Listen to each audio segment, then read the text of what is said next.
G'day, this is Captain Australia. Now I thought this afternoon or this evening I'd show you what's involved with just selecting a rough camping spot. Camping is not the right word, a rough sleeping spot, because you know all the legislation and stuff is all based around camping, tents with poles and all of that. Anyway, we know we're doing the naughty thing. So I'm tired. I could push. I've got about another hour of daylight, so I could push on and find a perfect spot. I'm just going to go. I've got an area here, and we're going to have a look around. And I think I'm just going to select. It's like a discreet little bit of scrub. I'll show you. So over there is the main road, and it's going to be a little bit noisy, but you can see there's some heavy scrub. There's an old walking trail. So we're near the steel mill, so we're in quite an industrial area, although I keep seeing rabbits scurrying around as well. So this is a walking path, so we're going to choose a spot where, so you can sort of see in there's a bit of, if we were to climb through those brambles and bits, maybe, but let's keep having a little look. I'm not going to be too picky and choosy, so I'm just, as long as there's a bit of coverage, shielded from the road, that'll do. It's a Saturday night. I don't think there's much risk of human interference, and it's really Sunday morning. I'll be up early and onwards. So it's just about finding somewhere that's safe, not many hazards or pests. Also, sorry, before we clamber over here, let me tell you, I wrote to the lovely staff at a business called Outdoor and Tactical in Brisbane. They're the ones who supplied all of this Captain Australia gear, the backpack and all the rest. When I say supplied, I mean I bought it, but they gave great advice, great helped steer me to the correct product. And because the boots are nearing retirement, and I don't think they'll necessarily make it all the way to Melbourne, or if they do, they'll be so compromised that I'm risking feet damage, I wrote to them and asked if they might donate a replacement pair. Understanding they probably couldn't, but they might help me, work with me on costs, because my travel insurance company died, I'm ashamed, but I just need to try and save the money and hope they'd work something out. And they agreed to do it. Just flat strap. Said, love what you're doing. Love it. Of course we'll help you. I'm so humbled and grateful for that.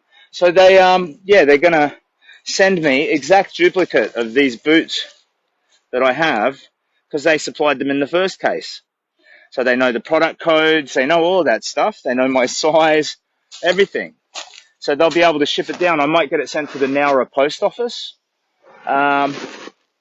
Anyway, that's a lovely piece of news, and it's another wave of human kindness that I thought is worth recognising. But more on that soon, because I'll figure out the details of it tomorrow. So let's have a look around. There's no dead trees. Dead trees are a hazard because, wind or something, branches fall. Well, there is one here, but it's already fallen. So human interference, there's a path there, the road's up there. But look, okay, check this out. If we make our way through here, there's this little clear bit.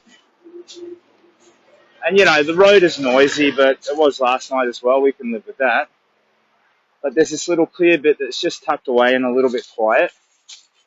So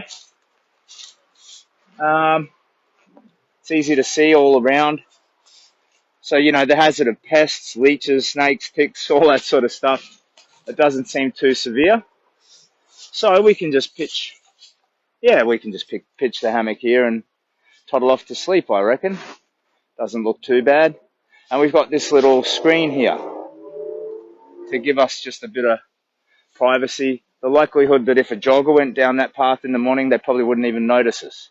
Take care, sleep well, Captain. Now, I don't know. Are you interested in seeing how quickly the hammock mabob thingo goes up? Let's see, because I can, oops, sorry, flipped you around, that was an accident. I can possibly put you up there. Now, what trees will I hitch it to, though? Dear, oh dear, oh dear, oh dear, oh dear, oh dear, oh me. That one looks pretty strong. That one looks pretty strong as well. So when you're getting it up, the key is not letting the stuff get contaminated. Funnel webs, be careful. My bro got bitten by one on my birthday. He is okay, thankfully. Yeah, I don't even really know how to recognize a funnel web against just a normal spider, but I'm very aware of spiders and any webs. So here it's all looking pretty clear. And pests are the other, so falling branches, tripping hazards, pests, snakes, spiders, fleas, ticks, leeches, all of that sort of stuff. And then human interference as well. But I think we're okay. So, what I would normally do is pop this bad boy down. I like trees that have a bit of an arm, like a branch like this, because it's easier to get the hammock to stay up. It doesn't require weight. It was washed out and hid in his boot. Yeah, I always check everything that's could have a creepy crawly climb into it overnight. I always check that. And yeah, thank you. So, got my new tarp and the hammock, which I got from Valhalla Outdoor and Tactical. Lovely people there. So it's much lighter.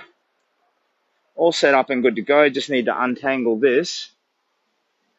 And the idea is to not really let it go on the ground at all.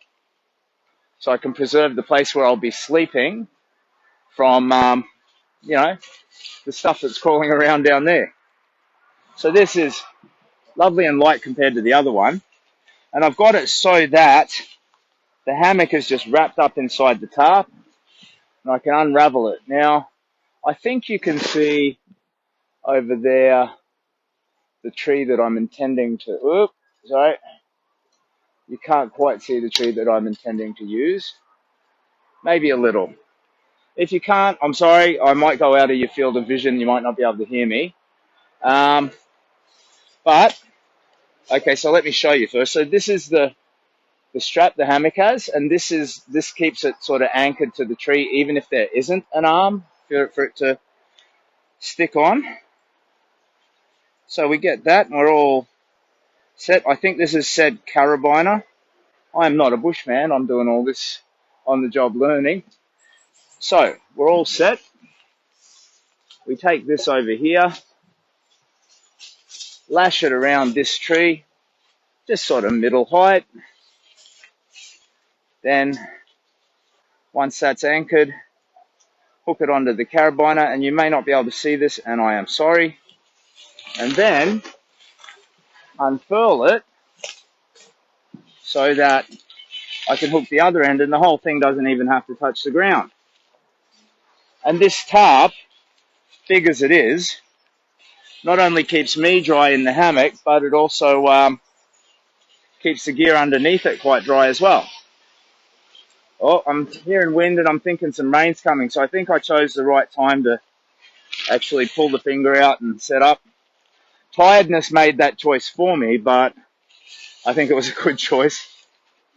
So, this end, same deal. I grabbed the carabiner and let's latch that onto this tree over here.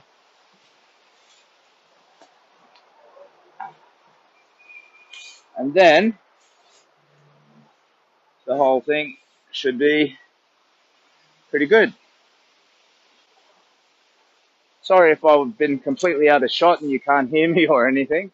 Let me take you off here. So I've just got you clipped to a tree. And take you out of this and I'll give you a look. So I haven't set the tarp up properly yet, but it has these little anchors. So once it's tied up and tethered over the top, it protects me in the hammock and the gear underneath it. And once I get in, the hammock usually drops down by about a foot. So this will be about a foot off the ground when I'm sitting inside it. And the tarp is a nice green cover, so it's pretty discreet. So even though out there's a walkway, you can't see me from the road. So the only real downside about this as a rough sleep location is the road noise. But I reckon that'll die off a bit at dark. It shouldn't be too bad. Now there's not many mosquitoes harassing me at the moment, so I'd throw in a bit of the Bushman's at this point, but I'm not really going to worry about that. Okay, so let me clickety click that on there. Oops, and I've done it again. And clickety click that on there. Whoop. Oh, sorry if that made you dizzy. That doesn't show you much of anything, does it? Yep, sorry, I am terrible cameraman.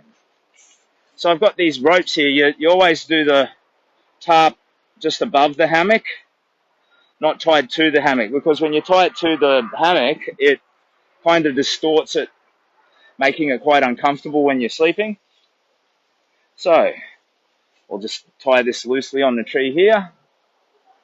It's not rocket science, doesn't have to be too precise. And you can't see a thing.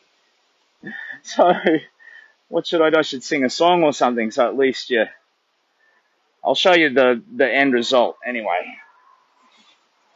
And over here we've got this one, which we tether to the other tree. And then we're good. If it suddenly bursts out rain. That doesn't sound right, Captain Australia. If rain suddenly starts pouring down, I've got my shelter all set up. So you can see this tarp is much larger than the other one. It's probably a little less durable, but I don't know. I'm being extremely mindful about it not getting poked with sticks or anything like that. So I'm trying as much as possible for the whole process to not touch the ground, except for those flaps which I'm about to peg into the ground. And I thought when I was done we could have a little chat, if you want to. So just bear with me a little bit. Sorry. And then I'll be able to just clamber in and have a little chat. So we spike this into the ground so it doesn't flap around too much in the wind. This one may not reach. Oh yeah, it will. Oh, we'll just move this little log here. Spike him into the ground. And I'll come and get the camera in a sec so you can actually see underneath. Oh dear. Come on, Captain Australia. Hey, there he is.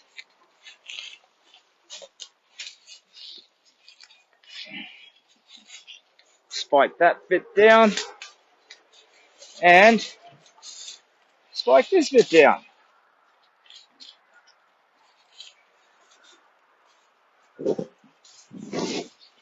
And that's me pretty much set for a rough sleep. And the gear and stuff sheltered. I'll give you an idea what it looks like now. Sorry if this is completely uninteresting.